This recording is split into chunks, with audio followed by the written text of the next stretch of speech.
Sekarang kita akan membahas tentang bisnis ultra mikro, usaha mikro, dan usaha kecil di Indonesia.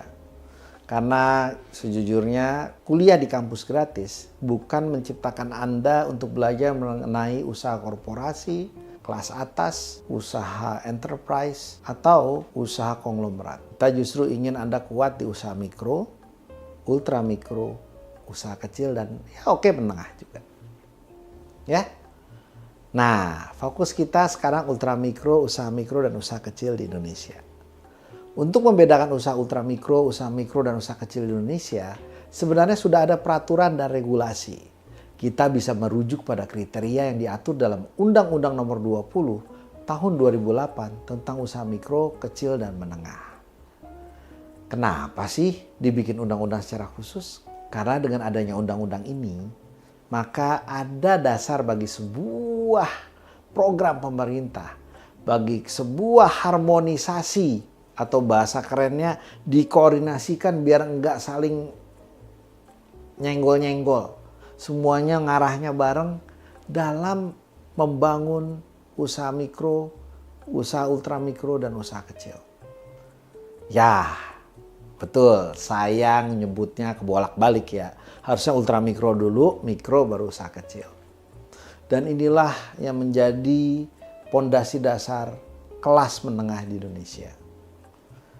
Nah, berikut adalah penjelasan mengenai masing-masing jenis usaha. Usaha ultramikro ya atau UUM, usaha yang masih skalanya sangat kecil.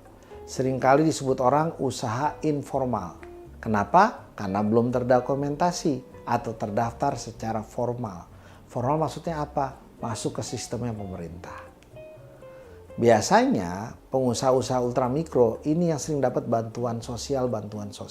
Apa ciri-cirinya? Ciri-cirinya adalah modalnya biasa memiliki modal yang sangat terbatas.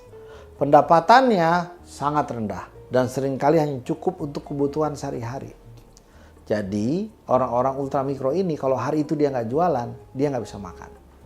Contohnya tukang somai keliling, tukang bakso keliling, tukang es keliling, yang keliling-keliling begitu.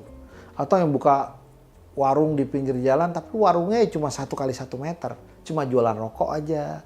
Cuma jualan orang lewat beli udah. Barang dagangannya nggak lebih dari 30 item. Biasanya cuma 5-10 item. Tukang es. Usahanya itu aja.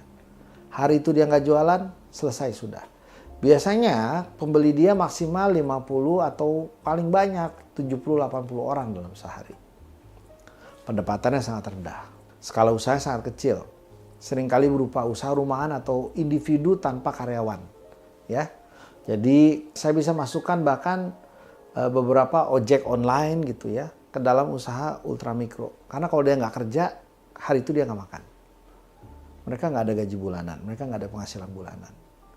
Nah, regulasi ini tentang ultramikro seringkali tidak diatur secara spesifik dalam undang-undang. Namun, mereka seringkali masuk dalam program bantuan sosial dan pemberdayaan dari pemerintah. Kami berharap teman-teman mahasiswa dari POB, Pembiayaan dan Optimalisasi Bisnis, bisa mengoptimalkan para ultramikro naik level menjadi usaha mikro. Dan dari mikro naik level jadi usaha kecil dan menengah di Indonesia.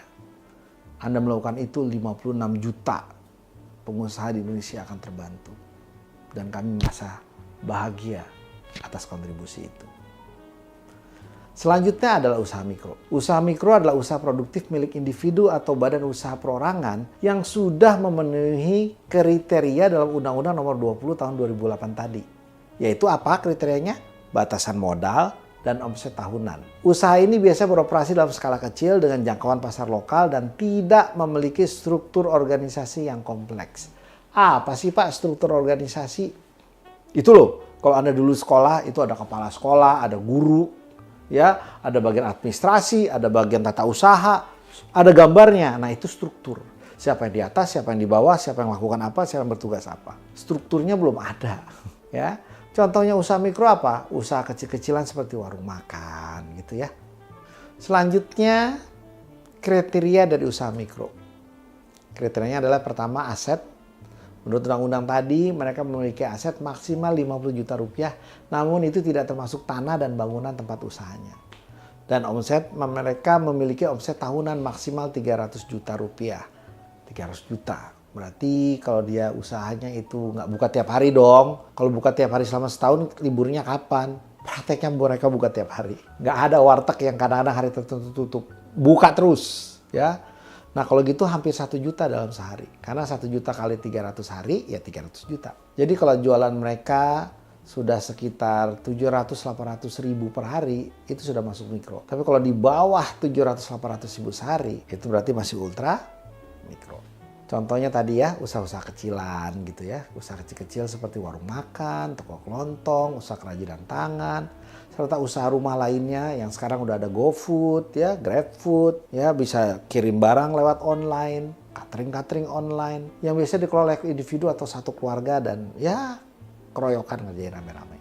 Di atas tadi adalah usaha kecil. Usaha kecil adalah usaha ekonomi produktif yang berdiri sendiri, dilakukan oleh orang perorangan atau badan usaha yang bukan merupakan anak perusahaan atau bukan cabang perusahaan yang dimiliki, dikuasai atau menjadi bagian langsung maupun tidak langsung dari usaha menengah atau usaha besar. Jadi kalau dia masih anak perusahaan dari usaha besar, itu bukan usaha kecil. Usaha kecil dia pemiliknya sendiri,